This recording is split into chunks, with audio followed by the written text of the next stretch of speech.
¿Qué tal amigos? Sean bienvenidos a un episodio más del Rincón del Weeb. Soy Stickboy y como vieron en el título del video, hoy les vengo a hablar de un anime muy especial para mí, que me marcó, al cual le tengo mucho cariño, que es Sangatsu no Lion o March Comes In Like a Lion. Estaba pensando en poner este anime en las recomendaciones de la semana, pero la verdad pienso que este anime merece un podcast para él mismo, para poder hablar con profundidad del mismo. En este podcast hablaré la primera parte sin spoilers y después comenzaré a profundizar más en la historia ya con spoilers, claro. El manga de Sangatsu no Lion fue escrito por Chika Umino y logró que la historia se serializara en una revista llamada Seinen Young Animal en el año 2007.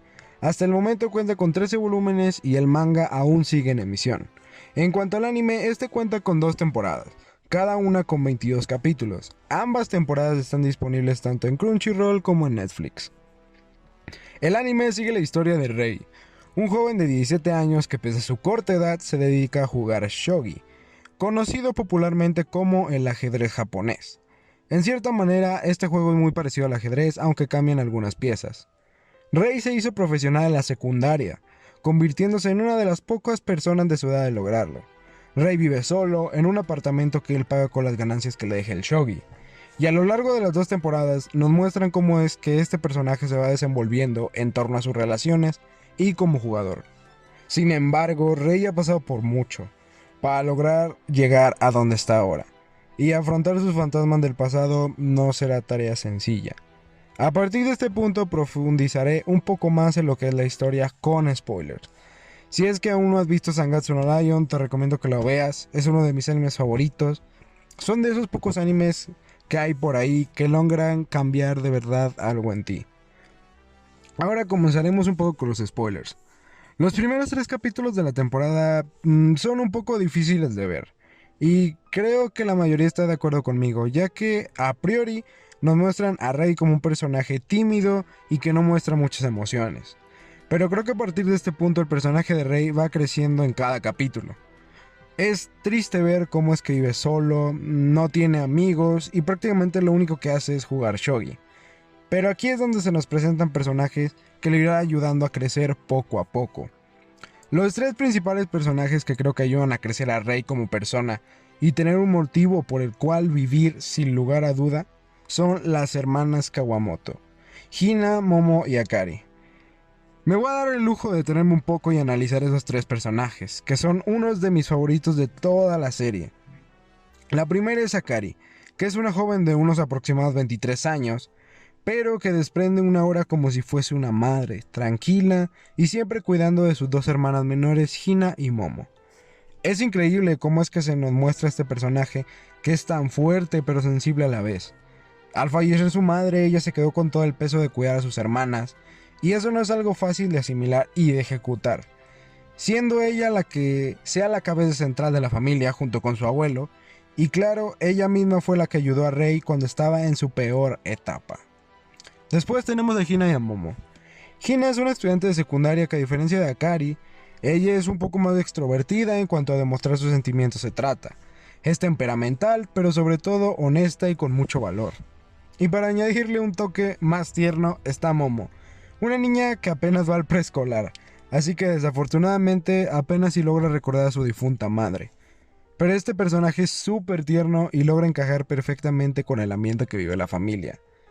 Estos 3 personajes los quieres ver cada capítulo, ya que le dan ese toque de relajación y logran quitar un poco la tensión y el aura de amargura que tiene la serie en un principio, alrededor de Rei. Incluso cuando hay mucha tensión entre Rei y algún otro personaje, logran poner a las hermanas de una forma sutil para relajar la situación. Y esto es muy bueno, ya que aligeran un poco y hacen más digerible la serie. Ninguna de sus apariciones se siente forzada, tal vez haya alguna, pero se deja pasar completamente por alto, ya que son personajes increíbles de esta serie.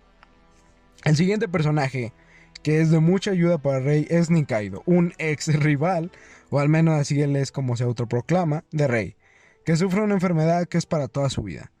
Este personaje es el que le da a Rei ese coraje que le falta en algunas situaciones, como por ejemplo cuando este está comentando una partida de Rei, que le dice que valore su juego, que se valore a sí mismo. palabras que logran tocar a Rey y hacer que crezca. Ahora, Kyoko es la hermana adoptiva de Rey. Es uno de los personajes que más odio en la serie. Es decir, ok, tiene sus motivos para ser un personaje rudo y con aires de grandeza, pero en lo personal nunca me han gustado las justificaciones de esta clase de personajes. Y tal vez fueron hechos con ese motivo, de que son acciones que sean pobremente justificadas por la personalidad del personaje. Pero no me pueden negar que en un principio es una hipócrita total, que hace que los sentimientos de Rey se confundan. Cuando eran niños, ella al parecer lo odiaba, porque él era muy bueno en shogi, y su padre le daba preferencia a Rey en lugar de sus hijos biológicos. Al ver cómo estaba destruyendo completamente la familia, Rey se va de casa. Pero al parecer, Kyoko no quiere que se vaya porque no quiere que Rey la abandone. Entiendo completamente el enfoque de este personaje, pero simplemente no puedo aceptar que Rey la siga tratando de manera normal después de todo lo que pasó. Este personaje es el que hace dudar a nuestro protagonista en ciertos momentos, junto con su pareja, Goto, que golpeó a Rey por tratar de defender a su hermana, y lo trata como basura en un principio. Pero claro, los villanos o las personas con esta clase de carácter no son así nada más porque sí. Tienen una historia triste detrás, y en este caso se nos narra cómo es que su esposa está en el hospital, al parecer de una enfermedad muy grave. Después tenemos al tutor de la escuela de Rey, que es en teoría su único amigo, o al menos la única persona con la cual Rey habla en la escuela sobre cosas que le pasan en su día a día. Estos son los personajes que tienen más peso en la historia. Por supuesto, existen otros como el rival que enfrenta a Rey a la final del torneo de novatos, que tiene una historia bastante linda y noble. Pero ahora regresemos un poco a lo que es la trama.